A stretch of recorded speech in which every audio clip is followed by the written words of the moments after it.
네, 여러분 반갑습니다. 토리쌤입니다. 네, 오늘은 제가 학교 영어 내신 시험 출제에 관해서 현직 영어 교사로서 이런저런 이야기를 드려보도록 하겠습니다. 자, Q&A 형태로 이야기를 드릴 건데요. 제가 오늘 말씀드리는 내용들은 수많은 영어 교사분들 중에 한 명으로서 제가 가진 생각을 이야기하는 거기 때문에 모든 교사에게 일반화할 수는 없다는 점 꼭 알고 봐주시면 좋겠습니다. 시험을 출제할 때 자습서나 참고서를 활용하시나요? 저의 경우에는 전혀 살펴보지 않습니다.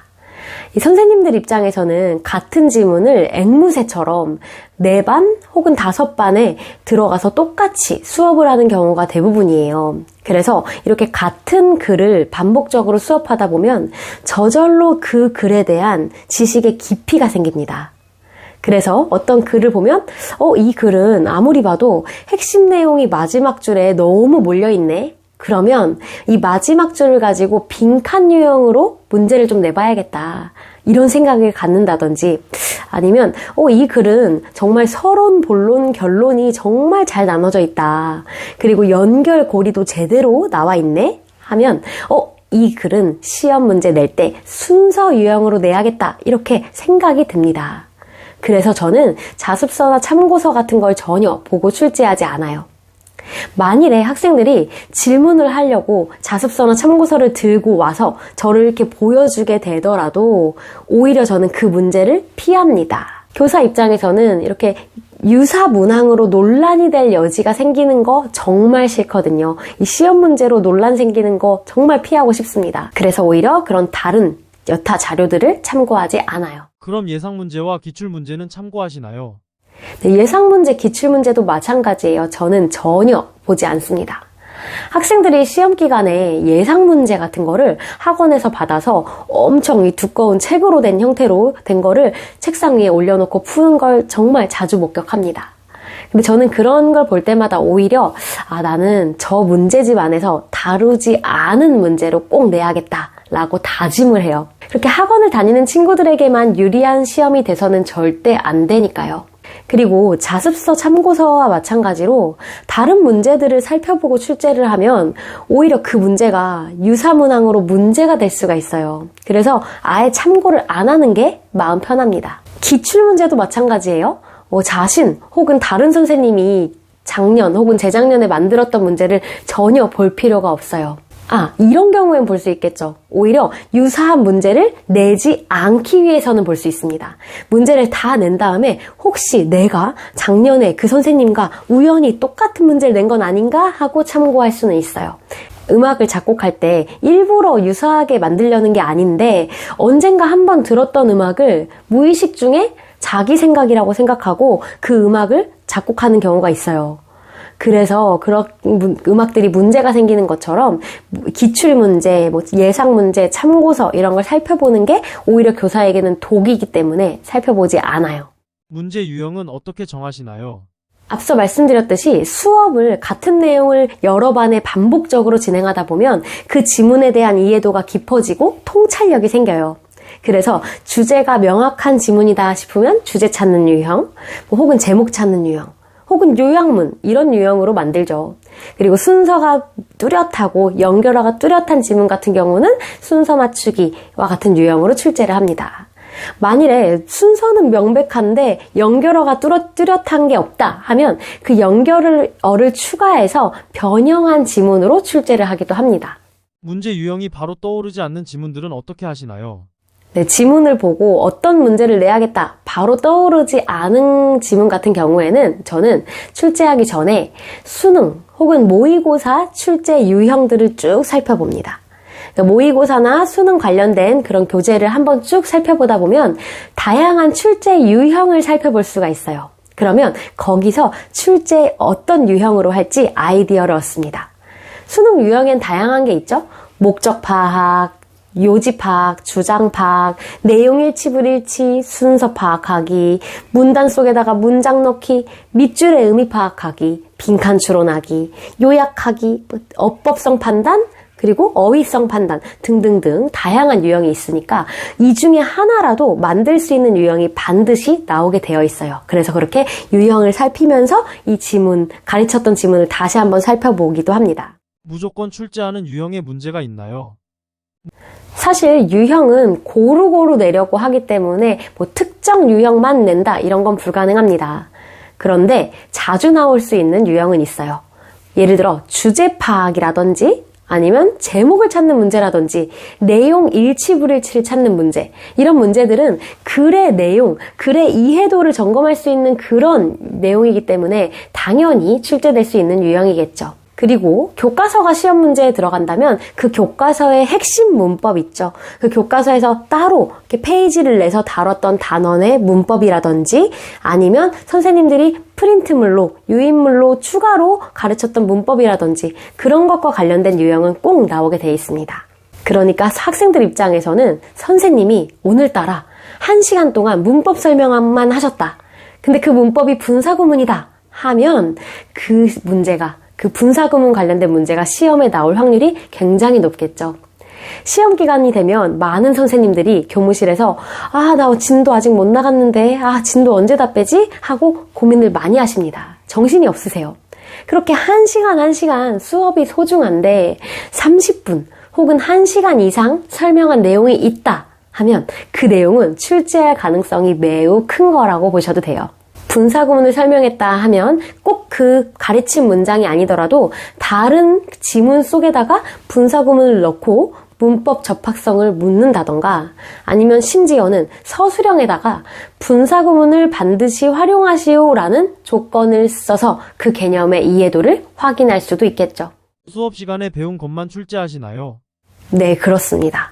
시험을 출제하다가도 자신이 가르치지 않았던 문제를 출제하게 되면요. 선생님들께서는 이거 내가 수업 시간에 언급을 안 해준 것 같은데 언급해야겠다 라고 생각을 하십니다. 그래서 저 같은 경우에도 혹시나 해서 내가 말을 안 한 것 같은 그런 애매한 느낌이 들 때는 수업 시간에 가서 괜시리 그 개념을 한 번 더 이야기합니다. 너무 직접적으로 애들아 이거 중요해 라고 하면 시험 기간에 너무 출제한 티가 많이 나니까 슬쩍 너무 강조하지는 않고 이렇게 복습하듯이 개념을 알려주고 지나가요. 그런데 영어 같은 경우는 이 언어이기 때문에 약간의 변형을 하거나 선지에 어려운 단어를 추가만 해도 학생들 입장에서는 배우지 않은 걸 선생님이 출제하셨다 라고 느낄 순 있어요. 그러니까 변형이 일어나도 당황하지 않도록 평소에 문장을 좀 뭉뚱그려서 대충 해석하는 습관을 없애고 단어 하나하나씩 해석하고 구조를 분석하면서 해석하는 습관을 들이는 것이 중요해요. 즉, 문장을 정확하게 해석하는 힘을 길러놔야 된다는 거예요. 그리고 지문이 그대로더라도 선지를 영어로 이렇게 배치해두면 학생들이 굉장히 어려워합니다. 게다가 그 선지에 있는 단어들의 난이도를 높이면 오답률이 굉장히 올라가요. 선생님들은 어쩔 수 없이 이 학생들을 변별을 해야 되기 때문에 지문이 별로 어렵지 않은 내용이다 하면 이 선지에 쓰인 단어들을 난이도를 높여서 오답률을 확보하기도 합니다. 그래서 이렇게 영어로 쓰인 선지인데 난이도까지 높은 단어가 쓰인 문제들을 대비해서 평소에 여러분이 내신 공부를 하실 때에도 영어 단어장을 하나 구비하셔서 늘 꾸준하게 외우셔야 됩니다. 하루에 10개, 20개 이렇게 목표를 잡고 늘 하루 매일매일의 양식을 쌓듯이 단어는 외우고 계셔야 돼요. 지문 변형은 어떻게 하시나요? 네, 시험 문제에 지문이 변형돼서 나올 거다라고 이야기하면 학생들이 여기저기서 탄식을 합니다. 하고요. 지문을 변형할 때는 출제자 입장에서는 사실 재밌습니다. 왜냐하면 이 지문을 변형을 하면요. 시험지를 딱 받아봤을 때 이 시험지에 등장한 지문을 자기가 배운 글이랑 똑같다고 생각하고 대충 읽는 학생들을 틀리게 할 수 있거든요. 이 대충 읽었던 학생들은 오답을 고르기가 굉장히 쉬운 방법이 바로 지문을 변형해서 출제하는 겁니다. 예를 들어서 기존의 문장에서는 분명히 긍정문으로 쓰였던 문장에다가 시험 출제할 때는 슬쩍 not 이라는 부정어를 써서 쓰면 의미가 완전히 달라지죠. 그런데 좀 나는 이 글을 거의 외우다시피 했어. 나는 잘 알아. 하고 자만하는 친구들은 글을 시험지에서 제대로 읽지 않고 풀었다가 틀릴 수가 있습니다. 그래서 정말 많은 상위권 학생들이 지문을 변형했을 때 이미 아는 글이라고 생각하고 대충 읽은 다음에 시험 시간 내내 이거 왜 안 풀리지? 하면서 선생님한테 손들고 여기 오 개념이 있는 것 같은데요. 이 시험지 잘못된 것 같은데요. 하는 질문까지도 하다가 결국에는 틀려서 아쉬워하는 경우가 정말 많습니다.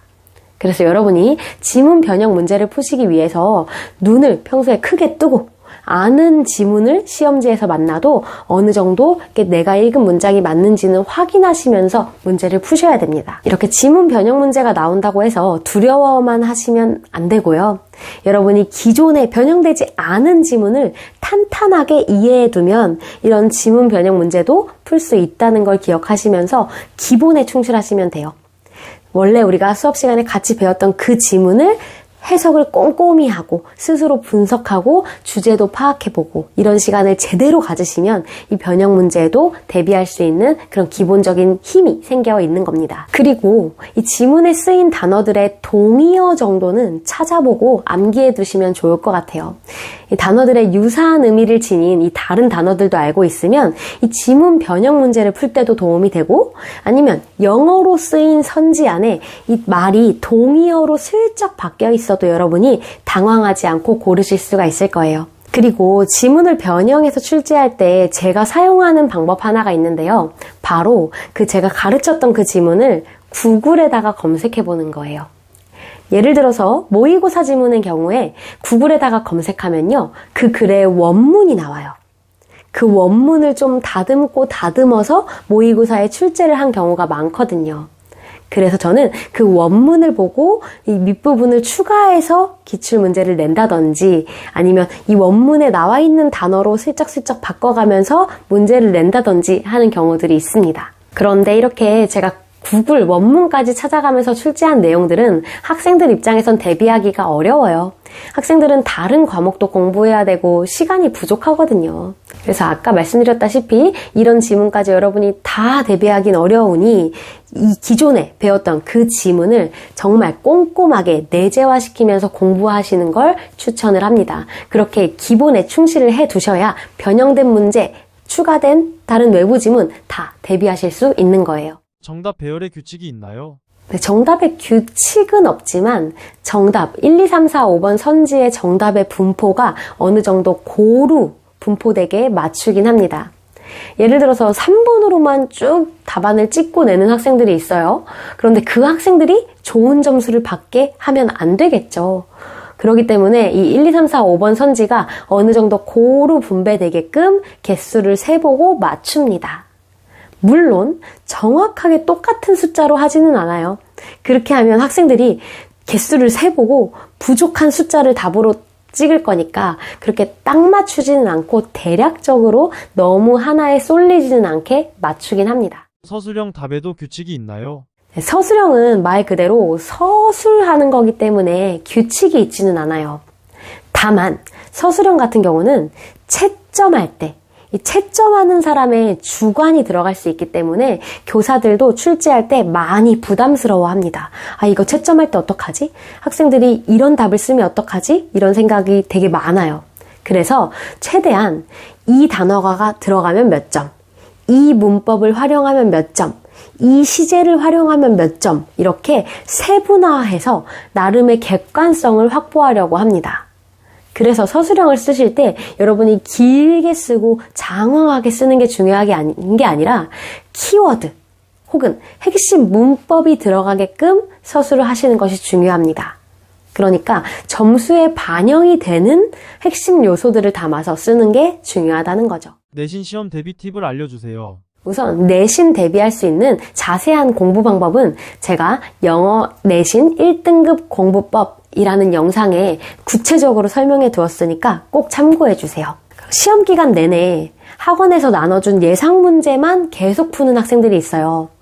그 문제를 푸는 건요, 자기의 공부를 수치화시킬 수 있기 때문에, 수량화시킬 수 있기 때문에 왠지 문제를 많이 풀면 학생들 입장에서는 내가 공부를 많이 한 것 같은 뿌듯함을 느껴요. 그래, 나는 오늘 학원 숙제 30쪽에서 70쪽까지나 했어. 나는 오늘 문제를 50문제나 푼 거야 하면서 굉장히 뿌듯함을 느낍니다. 그런데 문제는 이렇게 문제만 많이 푼 학생들은 겉보기에는 굉장히 열심히 하는 것 같지만 실제로 성적은 기대한 만큼 나오지 않는 경우가 정말 많습니다. 이 문제를 푸는 것도 물론 장점이 있긴 있어요. 시험이 어떻게 나올지 전혀 감이 없는 상태에서는 좀 풀다 보면 불안도 해소되고, 또는 그 푸는 과정 혹은 틀린 문제의 이유를 찾는 과정에서 공부가 되기도 하죠. 그런데 그것도 그 시험 범위에 대해서 한 50문제 내외로 풀었을 때의 이야기예요. 그 이상의 문제들을 시험 기간 내내 풀면서 공부를 했다고 생각하시면 안 됩니다. 즉, 문제를 푸는 그 양으로 공부량을 측정하시면 안 된다는 이야기예요. 양치기 하지 말라는 거죠. 양보다는 질이라는 것을 꼭 기억하셔야 됩니다. 자, 이렇게 문제만 풀면 안 되는 이유를 제가 수학을 예를 들어서 설명해 볼게요. 덧셈 뺄셈을 어떻게 하는지 모르는 친구가 있다고 해보겠습니다. 그런데 그 친구가 이 덧셈 뺄셈의 원리는 잘 모르겠는데 문제만 1000문제를 푼다고 해볼게요. 물론 똑같은 숫자로 된 그런 문제가 계속 나오면 답을 외울 수도 있을 거예요. 그런데 그렇게 조금씩 외우는 숫자들로 공부를 한다 생각하기에는 효율이 너무 떨어집니다. 전혀 효율적인 방법이 아니에요. 문제는 한 50문제만 풀더라도 자기가 풀 수 있는 원리, 이 덧셈 뺄셈의 원리를 제대로 이해하는 것이 훨씬 효율적인 공부 방법일 것입니다. 개념을 제대로 숙지하지도 않고 문제만 푸는 건 밑 빠진 독에 물 붓기 같은 거예요. 내신 공부도 마찬가지예요. 이 영어 내신 공부도 충분히 시험 범위 안에 있는 단어들을 여러분이 다 암기하고 모든 문장들을 하나하나 끊어 읽으면서 여긴 왜 S가 붙었지? 여기는 왜 is가 아니고 R이 왔지? 이렇게 하나하나를 다 분석하고 이해하면서 이 글의 주제를 정확하게 파악을 해둬야 되죠. 이 지문에 대한 여러분이 박사가 될 정도로 정말 완벽하게 나는 이 지문 너무 잘 알아 라고 할 정도로 내재화를 한 다음에 그 다음에 이제 확인용으로 추가적으로 하는 게 문제풀이인 거예요. 이렇게 자기가 그 지문을 제대로 공부하고 내재화를 시키면요. 사실 여러분이 문제를 하나도 안 풀어도 시험 점수는 잘 나올 수 있다고 저는 생각해요. 그럼 예상 문제 같은 건 언제 풀어봐야 되냐? 이렇게 내재화를 충분히 한 다음에 나는 좀 추가적으로 무언가 할 여유가 된다 하면 그때 불안감도 해소하고 문제 푸는 감 좀 익히고 이러기 위해서 문제를 풀어볼 수는 있어요. 그리고 추가적으로 이렇게 지문을 자기가 정말 제대로 파악을 하고 좀 여력이 되는 상위권 학생들은요, 직접 문제를 만들어 보는 것도 좋아요. 결국에 선생님들도 사람이거든요. 자기가 이 선생님의 입장이 되어보는 거예요. 내가 출제자가 되었다고 생각하고 주어진 문제를 다른 유형으로도 바꿔보고 글의 주제를 써라 와 같은 서술형 같은 문제로도 자기가 내보고 그 문제에 답도 하는 거죠. 이렇게 자기가 직접 문제를 만들어 보는 것도 시험 공부에 엄청나게 도움이 될 거예요. 출제자의 의도를 파악해라 이런 말 많이 들어보셨죠? 이 출제자의 의도를 파악하기에 앞서서 자기가 출제자의 입장에서 이런 지문을 분석해보고 어떤 문제가 나올까 고민해보는 자체가 이 지문에 대한 깊이를 깊게 해줄 거예요. 아무리 시험이 어렵고 복잡하더라도 여러분이 탄탄한 준비를 해놓는다면 시험은 여러분이 배운 걸 뽐내는 무대가 될 수 있을 거예요. 아까 말씀드린 대로 더 자세한 내신 공부 방법은 영어 내신 1등급 공부법이라는 제 영상을 꼭 참고해서 봐주시면 좋겠습니다. 이 영상을 보시는 모든 학생분들이 목표한 점수를 꼭 받으시길 바랍니다. 감사합니다.